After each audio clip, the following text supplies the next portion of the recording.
September 1944, somewhere in France, 3 weeks after the Allied breakout from Normandy, 20-year-old Karl Becker crouched in a muddy ditch beside what remained of his Panzer Grenadier unit, listening to American Sherman tanks growing closer.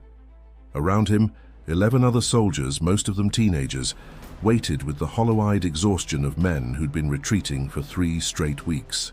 The order had been clear: hold this crossroads until nightfall, but the commander had disappeared 2 days ago, and the first German Sherman was already rounding the bend. Karl's Karabiner 98 felt useless in his trembling hands. When 17-year-old Franz raised his Panzerfaust, Karl pushed it down gently.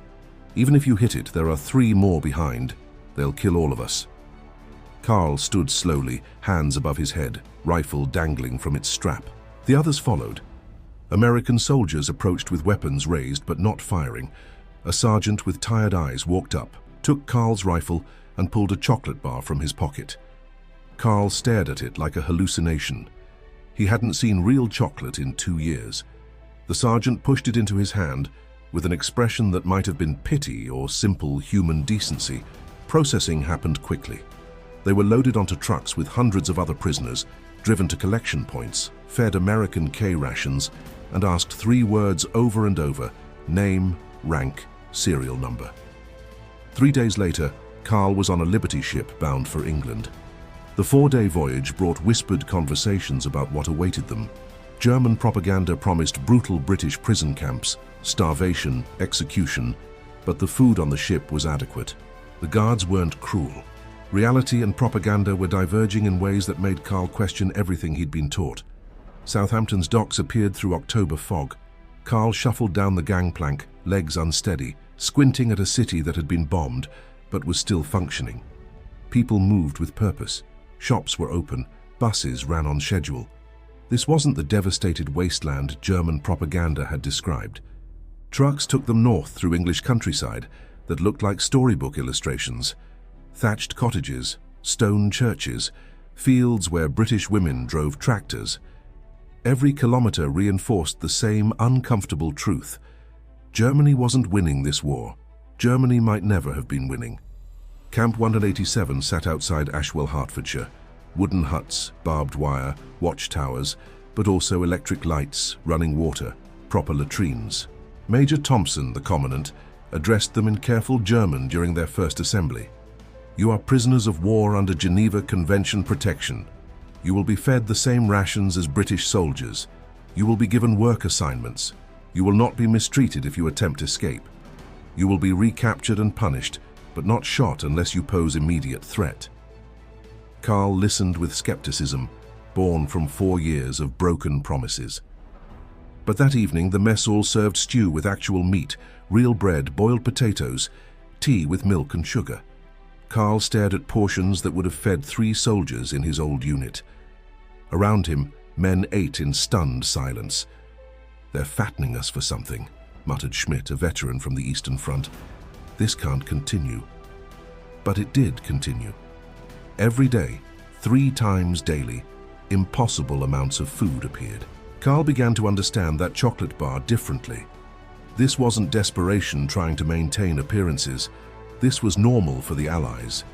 November brought work assignments. Karl and 30 others were trucked to local farms where labor shortages had become critical. His first assignment was Ashwell Farm, 150 acres run by Thomas Hartley, a great war veteran with a bad leg and definite opinions. "Potatoes need harvesting before frost," Hartley announced, gesturing with his walking stick. The guard Albert translated into rough German. "I'll show you once, then you'll do it properly. I don't care if you're prisoners or the king himself. Potatoes don't dig themselves." The work was backbreaking, digging, pulling, gathering, carrying. Karl's hands blistered within hours, but there was something meditative about the rhythm that left no room for thinking about Dresden or missing family or lost futures. Around midday, Hartley's wife, Margaret, appeared with sandwiches, tea, and apples. "They're working, Tom," she said firmly. "Working men get fed." Karl accepted his sandwich hesitantly, expecting tricks, but Margaret simply served food with matter-of-fact efficiency, then returned to the farmhouse without ceremony. "My grandson is with Montgomery's forces in Germany," Hartley said through Albert. "I think about him every day." "Then you lot show up eating my wife's sandwiches." Karl met his gaze. "I have a mother and sister in Dresden. I haven't heard from them in 8 months. I think about them too." Hartley's expression shifted. He nodded once, then walked away. But the next day, the sandwiches appeared again. And somewhere in those quiet breaks, Karl began understanding this war had taken things from both sides that couldn't be measured in territory or casualties.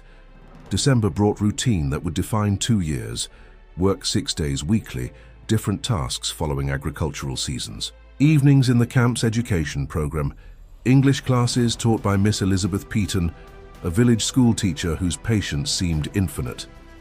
"Again," she'd say gently when Karl stumbled over pronunciation, "the sound doesn't exist in German." "Put your tongue between your teeth," she assigned essays. "Write about your hometown, not the war, just the place itself." Karl wrote about Dresden before the war, the Baroque architecture, the Freien Kirche, his mother's bookshop, Maria practicing piano. When Miss Petten returned it, she'd written, "Beautiful, thank you for sharing this." Christmas 1944 brought relaxed fraternization regulations. Well-behaved prisoners could accept invitations to British homes. When the Hartleys invited Karl, he accepted before doubt could stop him. Christmas Day, Karl walked to Ashwell Farm with Albert, who'd stopped carrying his rifle weeks ago. Margaret opened the door wearing her best dress and an expression that dared comment. Inside the table was set for 7, Thomas and Margaret, their daughter Anne with her husband Robert, and Reverend Matthews ensuring propriety. They said grace, thanking God for peace on earth with pointed irony. Then Margaret served roast chicken and Karl found himself eating Christmas dinner with people who 6 months ago he'd been trained to kill. Conversation was stilted initially and translating. They discussed farming weather, neutral topics. But as the evening progressed and Margaret brought out apple tart, something shifted. Thomas told stories about about Christmas 1916, when both sides stopped fighting to play football. Karl in halting English described the retreat from Normandy. "I think maybe both sides have boys who don't want to fight." Reverend Matthews raised his glass. "To those boys, may they all come home safely." Walking back, Albert paused at the camp gate. "My son died at Dunkirk. I hated every German for 3 years." He looked at Karl directly. "But you're just a boy who wants to go home." "Hate's exhausting. I'm too old for it." Spring 1945 brought news that changed everything. In April, Allied forces discovered the concentration camps. The commandant ordered all prisoners to watch documentary footage. Karl sat in the converted mess hall, watching images his mind refused to accept. Mountains of corpses, living skeletons, crematoria designed for efficiency around him. Prisoners reacted with shock, denial, horror. Karl just felt numb. He thought about Jewish families on their street in Dresden who disappeared in 1938 and 39. He'd been 11, 12, 13. He hadn't asked questions. May brought Germany's surrender and strange limbo. The war was over, but repatriation didn't begin. Instead, more prisoners arrived from American and Canadian camps. By September 1946, over 400,000 German prisoners remained in Britain. Karl continued at Ashwell Farm. Hartley's initial resentment had transformed into partnership. Karl proved knowledgeable about farming, his family having owned land outside Dresden.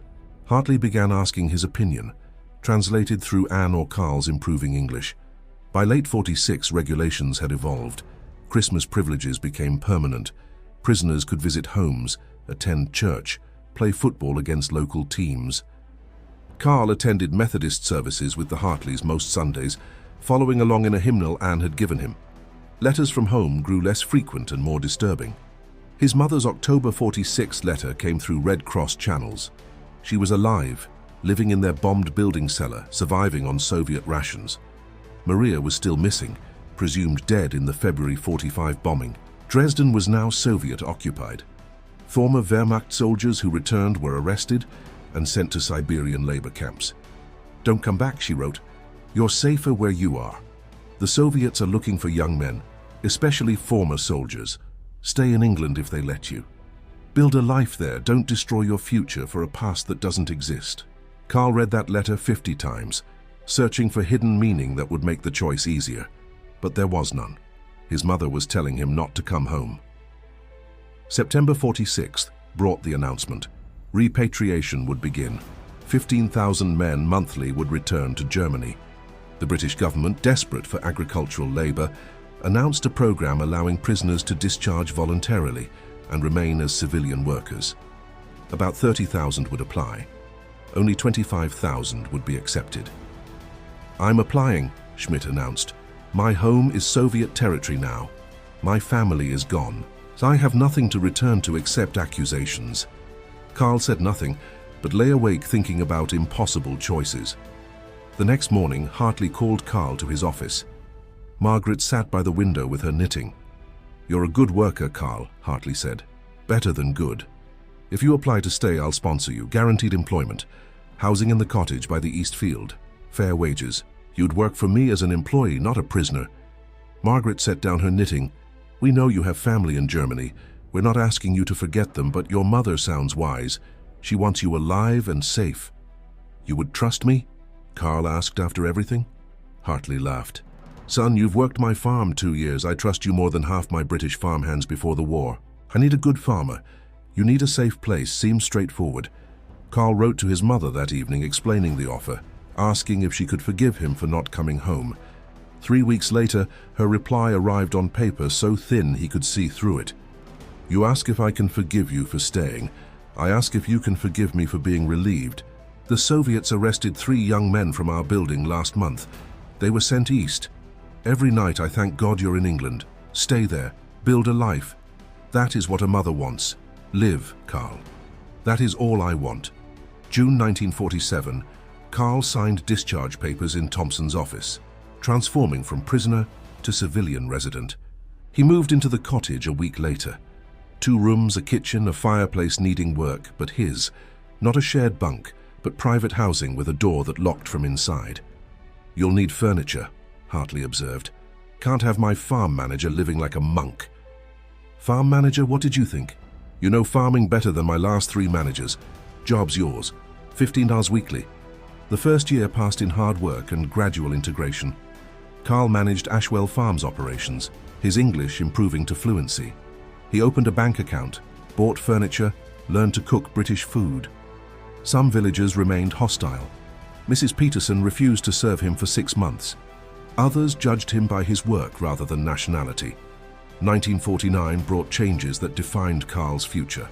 Hartley's health was declining. He began relying heavily on Karl for decisions, not just physical labor. "You're running this place anyway," Hartley admitted. "I'm making you full partner, 20% ownership with option to buy more. Fair." It was recognition that Karl had stopped being a German prisoner and become a British farmer. The partnership papers were signed November 49th, 5 years after Karl first arrived as a prisoner under guard. That same month, Karl met Sarah at a church social. She taught at the village school, 26 years old, with practical views and no patience for prejudice. Her father had died in North Africa. She'd spent 4 years hating Germans collectively before deciding hate was exhausting. "I judge people by what they do, not where they're from," she said directly. "That's enough for me." They married June 1950 in the village church, Schmidt serving as best man. His mother's congratulatory letter arrived 3 months later, her handwriting shakier, saying she was happy for him, wishing she could meet Sarah. The 1950s brought prosperity. Karl and Sarah had 2 children, Elizabeth in 51 and Thomas in 53. The children grew up speaking English with slight German accents from bedtime stories, running through fields Karl managed, learning to farmland their grandfather by adoption had worked for decades. Thomas Hartley died peacefully in 55 at 73.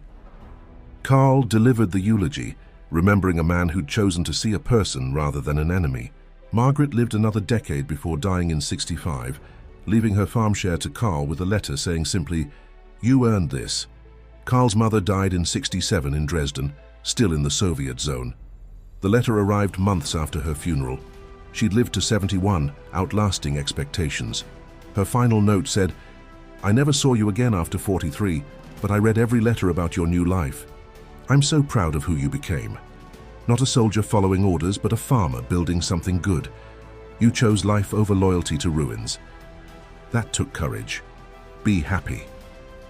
Karl stood in fields where he'd first worked as a prisoner 23 years earlier, holding his mother's final words, tears streaming. Sarah came out and put her arm around him without words.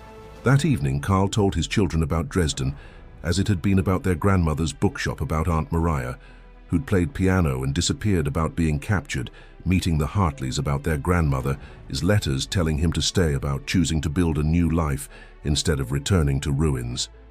"You're German?" Thomas asked, surprised. "I was German," Karl corrected. "Now I'm British. Or maybe both or neither. But I'm your father and a farmer in Ashwell. Those are the identities that matter now." The 70s brought final transformation.